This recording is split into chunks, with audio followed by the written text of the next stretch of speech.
The room spun, a blur of neon and regret, as I woke to the stench of cheap whiskey and the ache of a night I couldn't piece together.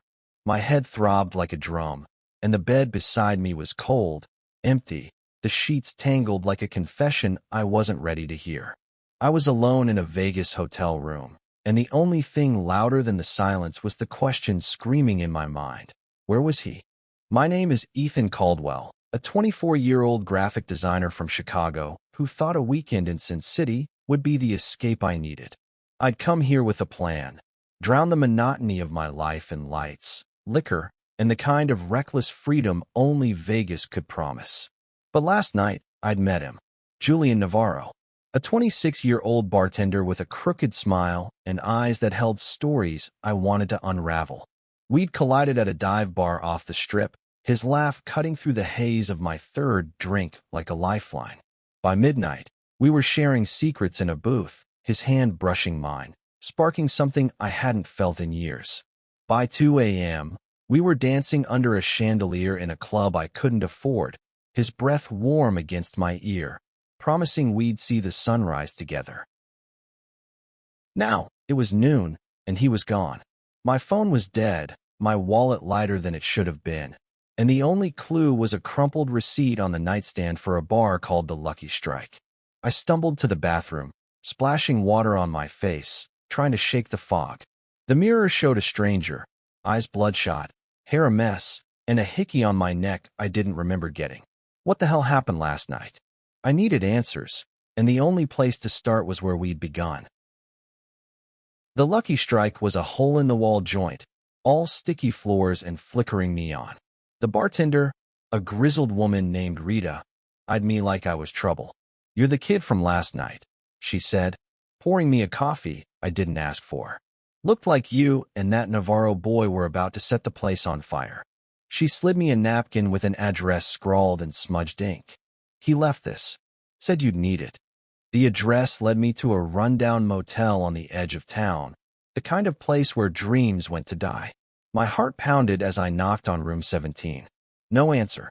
I pushed the door open, half expecting to find Julian sprawled on the bed, that grin of his waiting.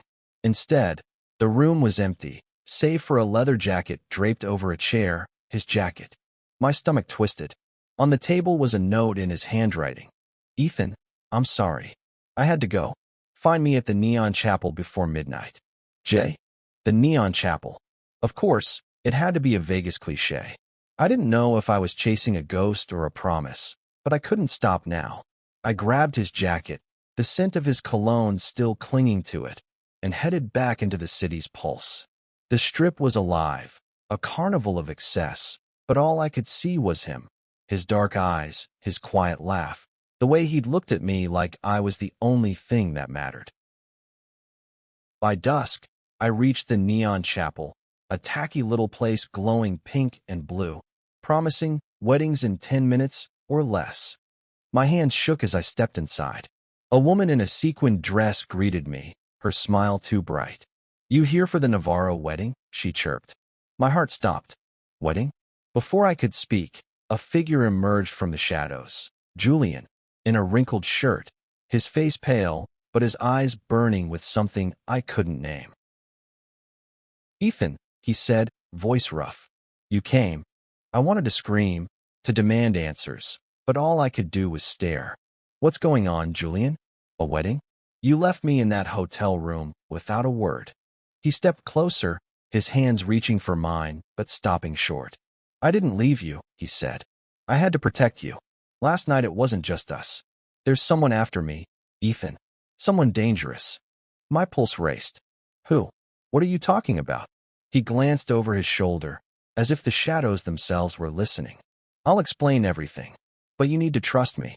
We don't have much time." I didn't know if I was walking into a trap or a love story, but his eyes held me captive, and I knew I'd follow him anywhere. The chapel's neon buzzed overhead, and in that moment, Vegas felt like the edge of the world. Julian pulled me into a corner of the Neon Chapel, where the glow of tacky heart-shaped lights couldn't reach. His hands were steady now, gripping my shoulders, but his eyes darted like a hunted animal's. "Ethan," I never meant to drag you into this, he whispered, his voice raw with something that sounded like guilt. Into what? I snapped, my confusion boiling over. You disappear, leave me with a cryptic note, and now you're talking about danger? Julian, I don't even know who you are. He flinched, but his gaze didn't waver. I'm a guy who made a mistake, he said, and now it's catching up to me. To us. He led me outside, the Vegas night swallowing us in its chaos. Slot machines chiming, tourists laughing, a street preacher shouting about salvation. Julian's story spilled out in fragments as we walked. He'd grown up in Phoenix, a foster kid who'd learned to survive by keeping secrets. 2 years ago, he'd gotten tangled with a guy named Victor Reyes, a small-time casino hustler with a cruel streak. Julian had been young, desperate, and in love, or so he thought. Victor had used him, roped him into shady deals, skimming cash from high rollers at underground poker games. When Julian tried to walk away, Victor didn't take it kindly. He's here, Ethan, Julian said, his voice low as we ducked into an alley. Last night, at the bar, I saw one of his guys. I think they're watching me. Watching us. My head spun. Why didn't you tell me? I trailed off, the memory of his lips on mine, the heat of his hands, flooding back. You could have trusted me. I wanted to, he said, his voice breaking. But I was scared. I've lost everyone I've ever cared about, Ethan. I couldn't lose you too. The words hit like a punch. I wanted to believe him, but doubt gnawed at me. Was this real, or was I just another mark in his game? Before I could press him, a black SUV screeched to a stop at the alley's mouth. 2 men stepped out, their faces hard, their hands in their jackets. Julian cursed under his breath, grabbing my arm. Run! We sprinted through the maze of back streets, the city a blur of lights and shadows. My lungs burned, but Julian's grip kept me moving. We ducked into a crowded casino, blending into the throng of gamblers and drunks. My heart pounded as we slipped behind a row of slot machines, crouching low. Who are they? I gasped. Victor's muscle, Julian said, his eyes scanning the room. He doesn't let go of what he thinks is his. I wanted to scream at him, to demand why he'd dragged me into this mess, but the fear in his eyes silenced me. He wasn't just running from Victor. He was running from a past that had claws. What do they want? I asked instead. Me, he said simply. And now, maybe you. The weight of his words settled over me. I should have walked away, called a cab, and gone back to my safe, boring life in Chicago. But the thought of leaving him, of never knowing what could have been, was worse than any danger. I'm not going anywhere, I said, surprising myself. But you need to be straight with me, Julian. No more secrets. He nodded, his hand finding mine, squeezing it like a lifeline. No more secrets, he promised. But we need to get out of here. There's a place we can lay low, a friend's apartment in Henderson. She'll help us. We slipped out a side exit, the night air sharp against my skin. A cab took us to Henderson, a quieter suburb where the city's glitter felt like a distant dream. Julian's friend, Marisol, was a no-nonsense woman in her 30s, with a quick laugh and a spare room. You owe me, Navarro, she said, tossing him a key. Don't bring trouble to my door.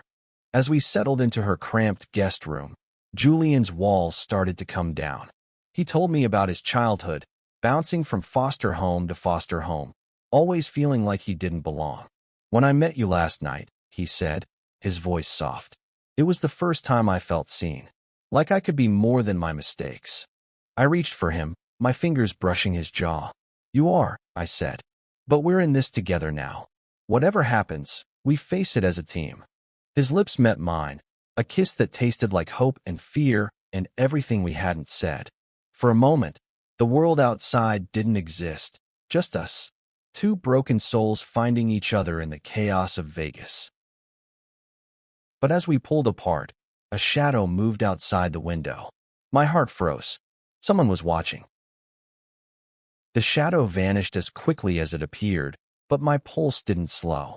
Julian's face hardened, his hand tightening around mine. Stay here, he whispered, moving toward the window, but I grabbed his arm. No way. I said, my voice steadier than I felt. We're done with you playing lone hero. He hesitated, then nodded, a flicker of gratitude in his eyes. We crept to the window, peering into the dark. The street outside Marisol's apartment was quiet, save for the hum of a distant car. But the prickle on my neck told me we weren't alone. We need to move, Julian said. If they found us here, Marisol's not safe either.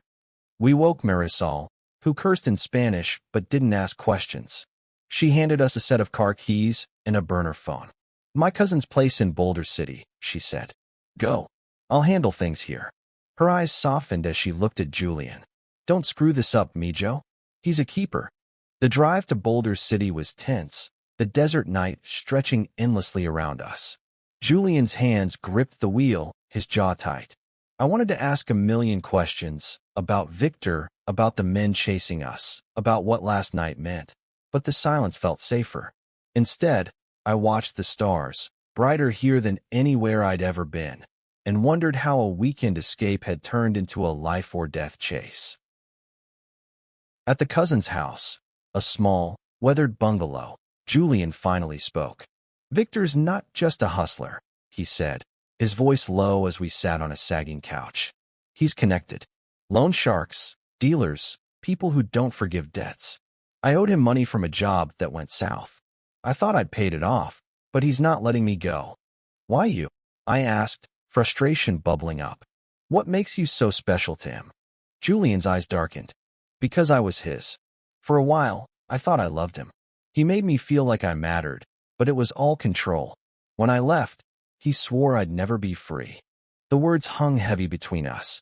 I saw the scars he carried, not on his skin, but in the way he held himself, like he was always bracing for a blow. I reached for his hand, my thumb tracing circles on his palm. You're not his anymore, I said. You're here, with me.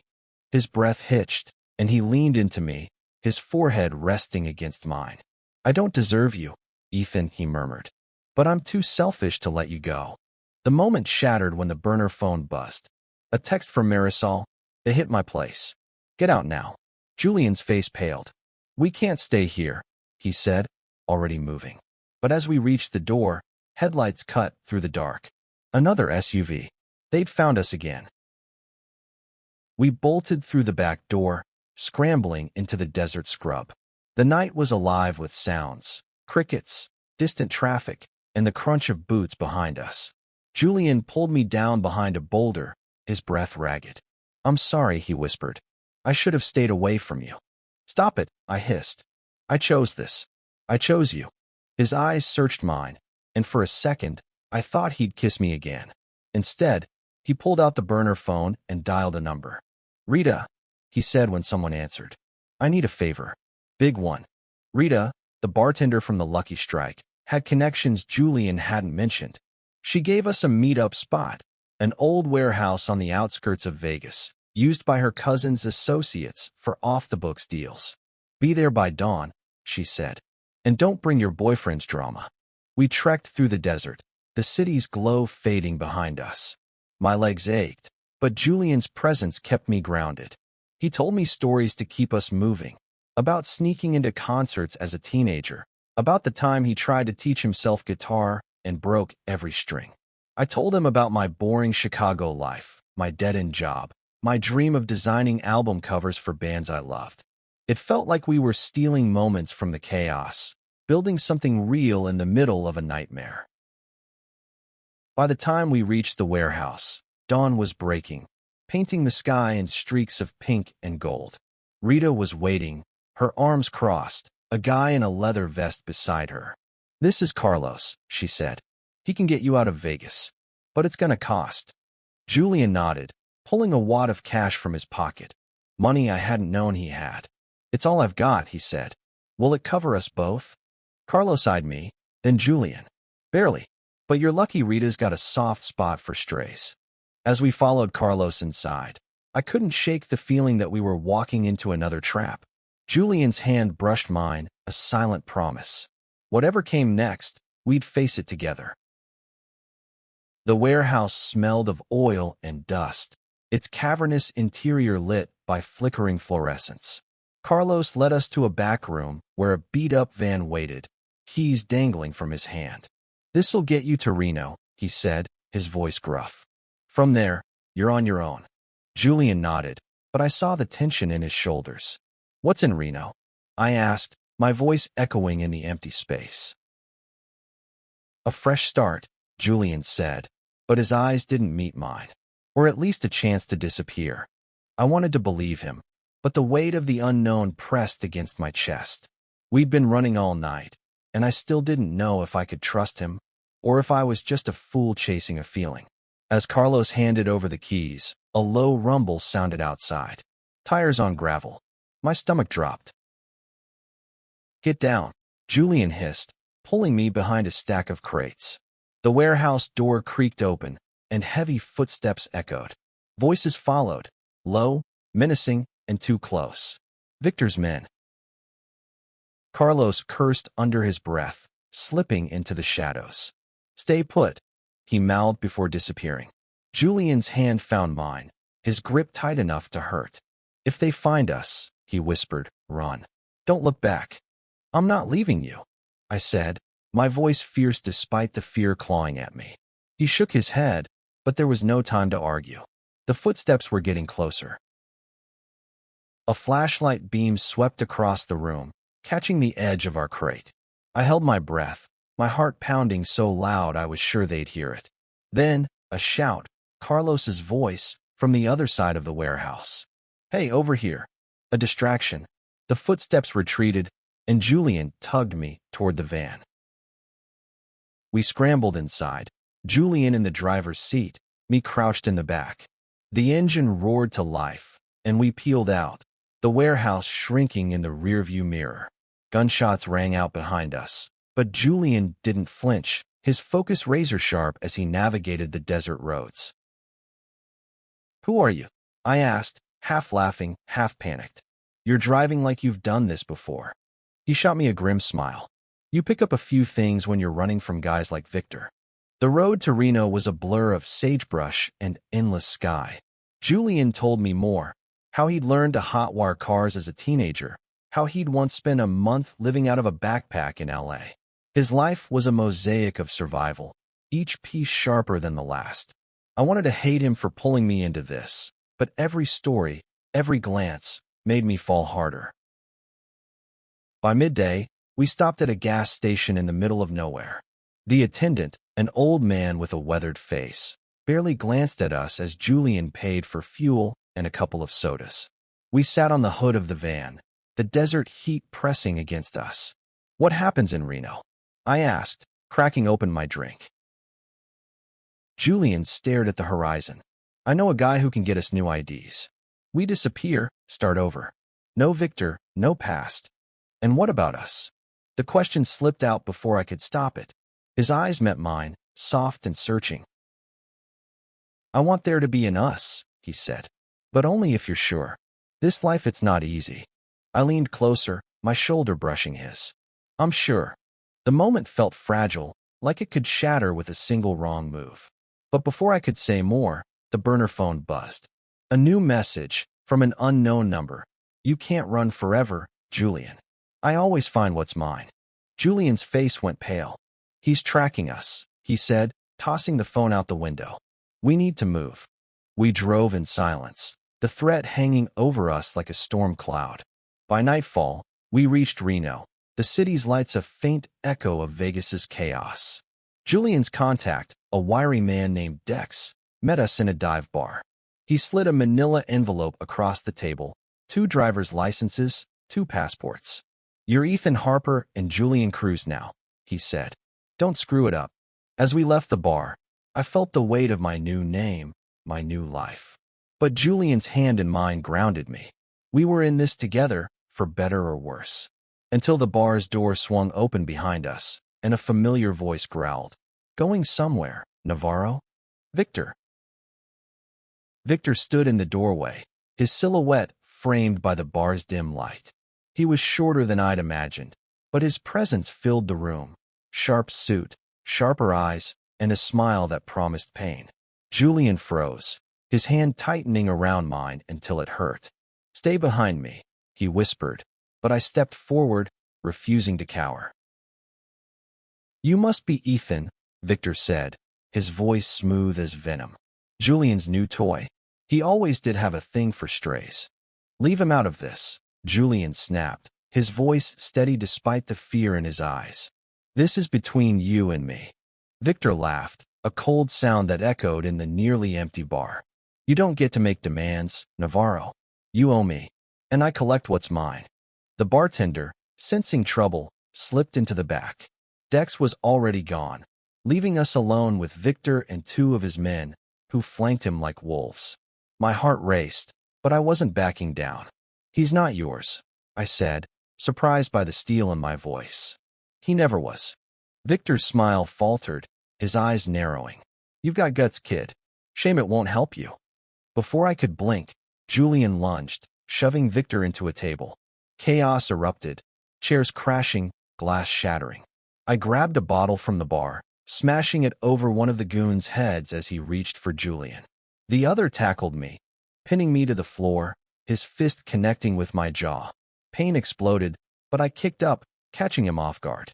Julian was grappling with Victor, their fight a blur of fists and fury. Ethan, go, Julian shouted, but I wasn't leaving him. I scrambled to my feet, grabbing a chair and swinging it at the second goon. It connected with a sickening crack, and he went down. Julian had Victor pinned, but Victor was stronger, twisting free and landing a punch that sent Julian sprawling. I dove for Julian, pulling him up as Victor advanced. You can't win this, Victor snarled. Run all you want, I'll find you. Then we'll keep running, I spat, dragging Julian toward the door. We stumbled into the night, the van still parked where we'd left it. Julian slid behind the wheel, blood trickling from his lip, and we tore out of Reno, the city's lights fading behind us. We drove in silence, the adrenaline fading into a heavy ache. My jaw throbbed, and Julian's hand shook on the wheel. I'm sorry, he said finally. I thought I could outrun him. You don't have to do this alone, I said, reaching for his hand. We're in this together, remember? He nodded, but the fear in his eyes hadn't faded. We ditched the van in a small town, switching to a bus headed north. The new IDs felt heavy in my pocket. Ethan Harper, Julian Cruz. New names, but the same ghosts chasing us. On the bus, Julian leaned against me, his head on my shoulder. I never wanted this for you, he murmured. You deserve better. I want you, I said, the words spilling out before I could stop them. Mess and all. He smiled, faint but real, and for a moment, it was just us, two lost souls on a bus to nowhere, holding on to each other like a lifeline. But the peace didn't last. At a rest stop, I noticed a man watching us, his eyes too sharp, his posture too deliberate. Julian, I whispered, nudging him. We're not safe. He followed my gaze, his face hardening. We need to split up, he said. Just for a while. I'll draw them off. No, I said, panic rising. We stay together. It's the only way, he insisted. Meet me in Seattle. There's a diner called Rosie's on Pike Street. 3 days from now, midnight. I wanted to argue, but the look in his eyes stopped me. He pressed a kiss to my forehead, quick and desperate, then slipped off the bus. I watched him disappear into the night, my heart splintering. Alone again, I boarded the next bus to Seattle, praying I hadn't lost him for good. The days dragged, each one heavier than the last. Seattle was a gray blur of rain and strangers, but I clung to the promise of Rosie's diner. When midnight came, I sat in a corner booth, nursing a coffee, my eyes glued to the door. The clock ticked past 12:15, then 12:30. Doubt crept in, cold and sharp. Then the door swung open, and there he was, Julian, bruised but alive, his eyes finding mine across the room. Julian slid into the booth across from me, his face a map of bruises and exhaustion, but his eyes were bright, alive. You waited, he said, his voice rough with relief. I wanted to throw my arms around him, but the weight of the last 3 days held me back. I wasn't sure you'd come, I admitted, my fingers tightening around the coffee mug. What happened, Julian? Where did you go? He leaned forward, his voice low. I led Victor's guys on a chase. Took a bus to Portland, then doubled back. Lost them, I think. He reached for my hand, his touch grounding me. I'm here now. That's what matters. But it wasn't that simple. The fear, the running, the not knowing, it had carved something out of me. You can't keep doing this, I said. Disappearing, making decisions for both of us. If we're in this, we're in it together. He nodded, his jaw tight. I know. I'm done running. But Victor, he's not going to stop. Then we face him, I said, surprising myself with the conviction in my voice. Together. Julian's eyes softened, and he squeezed my hand. Okay, together. We spent the night in a cheap motel, planning our next move. Julian had an idea. Reach out to an old friend, Lena, who worked as a private investigator in Seattle. She's good at digging up dirt, he said. If we can find something on Victor, something big, we can end this. Lena met us the next morning at a coffee shop, her sharp eyes sizing us up. You're in deep, Navarro, she said, sliding a folder across the table. Victor's been running a money laundering scheme through his clubs. I've got names, dates, accounts. Enough to put him away. My heart leaped. You're saying we can take him down? If you're willing to play dirty, Lena said. You'll need to get this to the right people. Cops, feds, someone clean. And you'll need to stay alive long enough to do it. Julian's face was grim, but determined. We will. Lena arranged a meeting with a contact in the FBI, a woman named Agent Torres. But getting to her wouldn't be easy. Victor's reach was long, and Seattle wasn't safe. We moved constantly, from motel to motel, always looking over our shoulders. Every touch, every stolen kiss, felt like a defiance of the danger closing in. One night, as rain pounded the motel roof, Julian pulled me close, his breath warm against my neck. If we don't make it, he whispered, I need you to know, I love you, Ethan. More than I've ever loved anyone. My chest ached, the words I'd been holding back spilling out. I love you too, and we're going to make it. The meeting with Agent Torres was set for a pier at dawn, a public place to minimize risk. We arrived early, the folder of evidence tucked inside my jacket. The air was thick with salt and fog, the city waking slowly around us. Torres was late, and my nerves frayed with every passing minute. Then I saw him, Victor, stepping out of a black car, his men fanning out. My blood ran cold. Julian, I hissed, grabbing his arm. He turned, his face paling. How the hell? Before he could finish, Torres appeared, her badge glinting as she approached. You Caldwell and Navarro? She asked, her voice clipped. We nodded, and I handed her the folder, my hands shaking. She flipped through it, her expression unreadable. This is good, she said. But you've got a problem. She nodded toward Victor, who was closing in. He's got friends in high places. Julian stepped in front of me, his voice steady. Then take him down. Use this. End it. Torres hesitated, then nodded. Stay here. She signaled to a pair of agents who'd appeared from the fog, moving toward Victor's group. Shouts rang out, then gunfire. I pulled Julian down behind a crate, my heart hammering as bullets flew. When the chaos cleared, Victor was in cuffs, his men scattered or detained. Torres approached, her face grim but satisfied. You two are lucky, she said. This evidence is enough to bury him. But you'll need to testify. Julian nodded, his hand finding mine. Whatever it takes. As the sun broke through the fog, I felt the weight of the past week lift, just a little. We weren't free yet, but for the first time, I believed we could be. The weeks that followed were a blur of safe houses and depositions. Agent Torres kept us under protection, moving us between nondescript apartments in Seattle while the case against Victor took shape.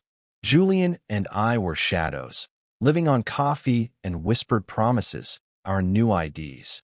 Ethan Harper and Julian Cruz, our only shield against the world.